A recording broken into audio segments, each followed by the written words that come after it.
The French Military Withdrawal from Niger. A Case of Inevitable Forceful Decolonization. TCSS Security Commentaries number 037.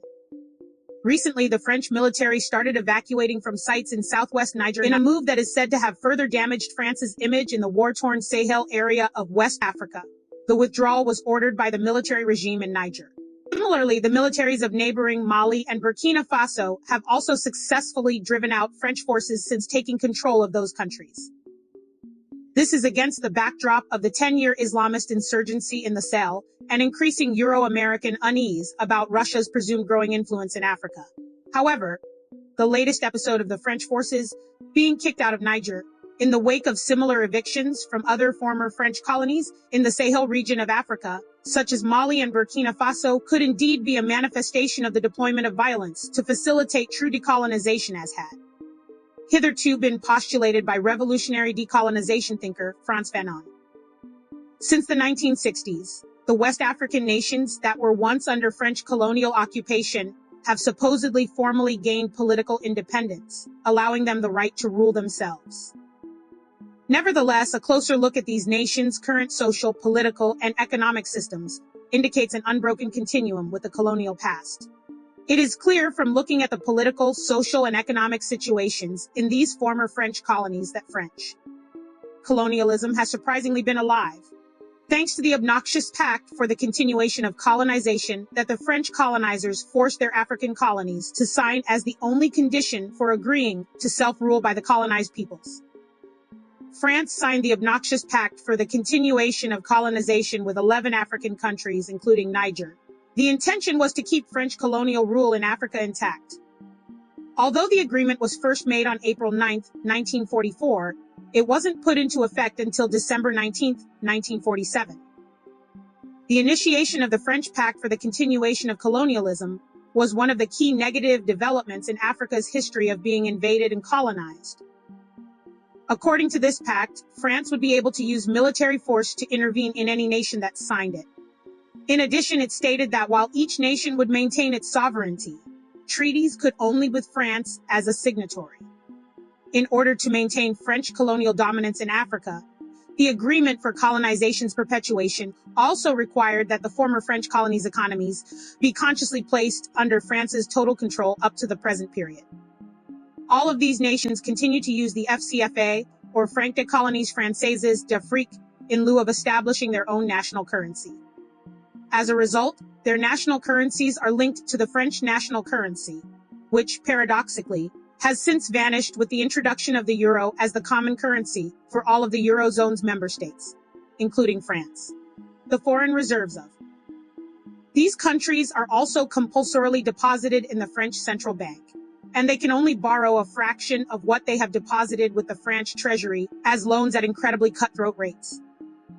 Consequently, the French treasury continues to receive over $500 billion going to trillions of US dollars year in and year out from the France-Africa neo-colonial arrangement based on some sort of colonial tax that France continues to exact from its neo-colonies, having coerced these countries to sign to the Pact for the Continuation of Colonization. Not surprisingly, citizens of Niger and other former French colonies in Africa are continually aggrieved about the monopoly of Air France in Francophone countries, unjust tax arrangements, discriminatory military cooperation, and the dominance of French corporations in the uranium mine industry, among other similar colonial situations.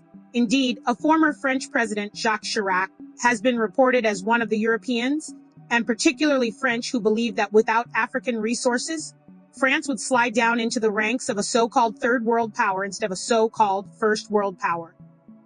Furthermore, as per the Pact for the Continuation of Colonization, French military installations have been set up all across the French West Africa zone. As recently as 2011, the ESF was created supposedly with the stated goals of keeping an eye on all of West Africa and assisting the African nations in the region in fortifying their security. When it comes to French economic, socio-political, and military interests, France's robust military presence in West Africa has given it the power to militarily subjugate a number of its former colonies in Africa. As a result, the African countries are now under a de facto colonial protectorate due to France's militarization of their territories. Consequently, national armies in the French former colonies have continued to rely on French involvement for the smallest pretexts. The resentment of the younger generation of Africans towards the French government and the perceived French occupation of their territories stems from this kind of loss of sovereignty and arrest of the capacity for self-determination. This has resulted to a series of coups in the West African region that are led by young military officers, forcing France from the territories of the successful coup makers, Niger being the most recent. It is in the foregoing sense that the popular support by the population for the military leaders, who carried out the successful coup in the West African countries, including Niger, that led to the eviction of the French military, must be understood. For those unfamiliar with the situation in the former French colonies of Africa, it may present a conundrum as to how there could be popular support for a military coup that is in theory violent and anti-constitutional. The popularity of the coup in Niger, and indeed the eviction of France from Niger, is not because Africans are anti-democratic. Rather, the coups were welcomed and supported by mostly Africa's younger population, because they are dissatisfied with how democracy has been serially abused in their nations by the neo-colonial puppet regimes with the impudent support of the former colonizers. Thus, as the revolutionary decolonization actor-theorist Frantz Fanon had contended that colonization and its counter, decolonization, are essentially violent processes, then the coup in West Africa and the French military's expulsion from Niger and other places in West Africa may be the violent catalyst for the complete decolonization of African nations, particularly those that had previously been under continuous French colonial occupation and dominance. Nnanna Onuoha Arukwe is a Taiwan fellow and visiting scholar at the Taiwan Center for Security Studies of the National Chengchi University.